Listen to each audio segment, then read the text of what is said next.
শুভেন্দুদা এসে গেছে, আপনি এবারে পালান, আপনি পালান, আপনার ওই হাওয়াই চটি নিয়ে পালান। প্রতিবেশী হয় ওনাকে চাই না আমরা। কোথায় যাচ্ছেন? হাজরা করে যাচ্ছি।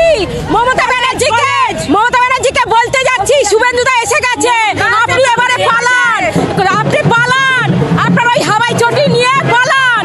অনেক দেখেছি, অনেক নারী নির্যাতন হয়েছে, আর না, আর আমরা কিন্তু যেখানে থাকতে দেবো না, পালান, অন্য জায়গায় পালান, পালিয়ে যান, আর নয়, আর নয়। এইবারে বাংলা ছাড়ুন, এবারে বাংলা ছেড়ে কোথায় যাবেন? টিকিট কেটে যান। সামনেই বিধানসভা নির্বাচন, আর নন্দীগ্রামের পর এবার ভবানীপুরেও মুখোমুখি আবারও দাঁড়াচ্ছেন মমতা বন্দ্যোপাধ্যায় ভার্সেস শুভেন্দু অধিকারী। মুখ্যমন্ত্রীর এই ভবানীপুরের কেন্দ্র থেকে ভুয়ো ভোটার 50 থেকে 60,000 বাদ হয়ে যাচ্ছে। তারপরেও আত্মবিশ্বাস রেখে মমতা বন্দ্যোপাধ্যায় বলেছেন যে ভবানীপুরে উনি একটা হলেও বেশি ভোটে জিতবেন।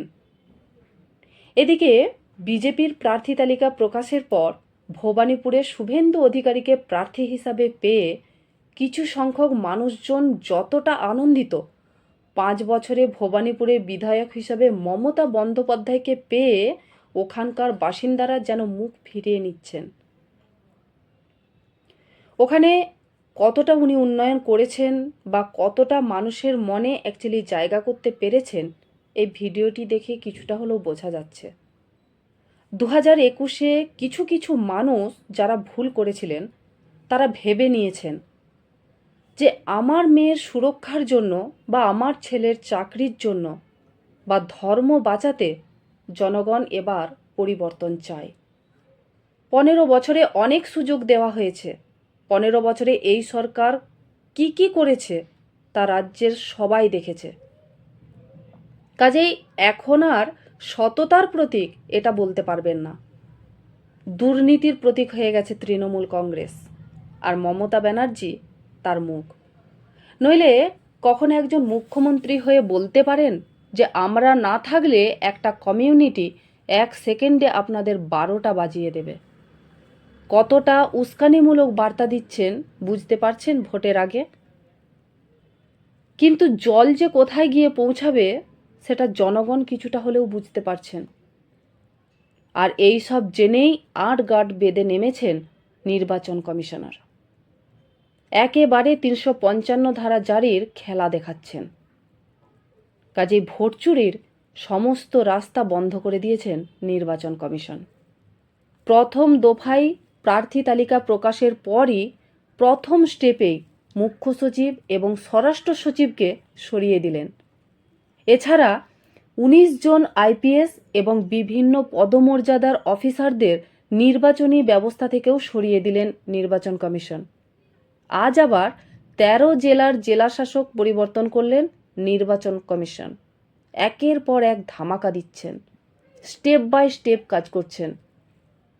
এবং বিভিন্ন রাজ্য থেকে যে সমস্ত অফিসাররা আসছেন, বাংলায় মহাযুদ্ধের আগে রাজ্য পুলিশের যে সমস্ত কাজ নিরপেক্ষ থেকে করার কথা, নির্বাচন কমিশন সেই দায়িত্বই অফিসারদের হাতে এক প্রকার অর্পণ করলেন।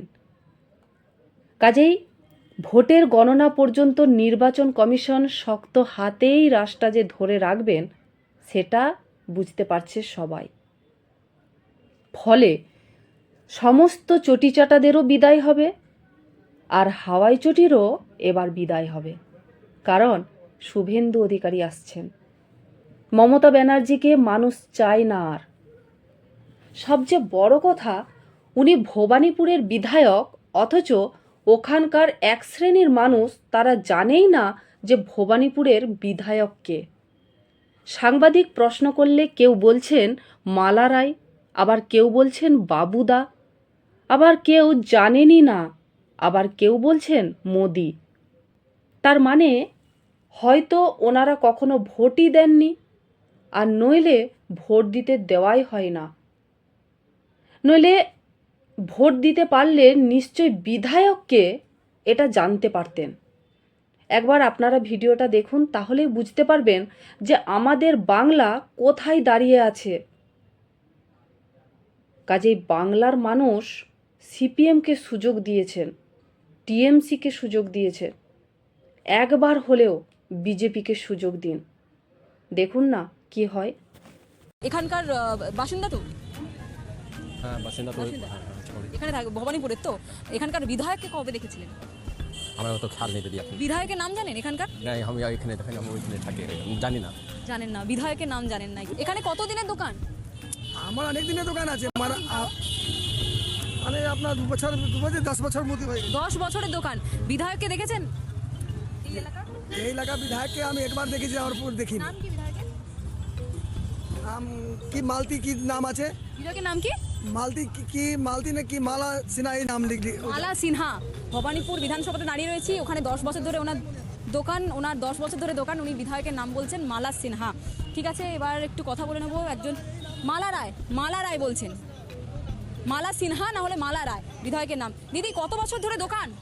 আমি 4-5 বছর। 4-5 বছর ধরে দোকান। বিধায়ককে কব দেখেছেন? এখানকার বিধায়ক দেখেননি? বিধায়ককে নাম কি বলুন তো? বিধায়কের নাম কি? মোদি। মোদি না, এখানকার বিধায়কের নাম কি? এমএলএ? আমি ঠিক জানি। হ্যাঁ ও রেডি মালা রায়। হ্যাঁ কে বিধায়ক? কে এখানকার? এখানেই তো আমাদের বাবুদা থাকে। বাবুদা ভবানীপুরের। হ্যাঁ আচ্ছা, সবাই জানেন না, বলতে পারছে না। কেউ বলছেন মালা রায়, কেউ বলছেন আবার মোদি। ভবানীপুরের বিধায়কের নাম মোদি। বাহ, প্রধান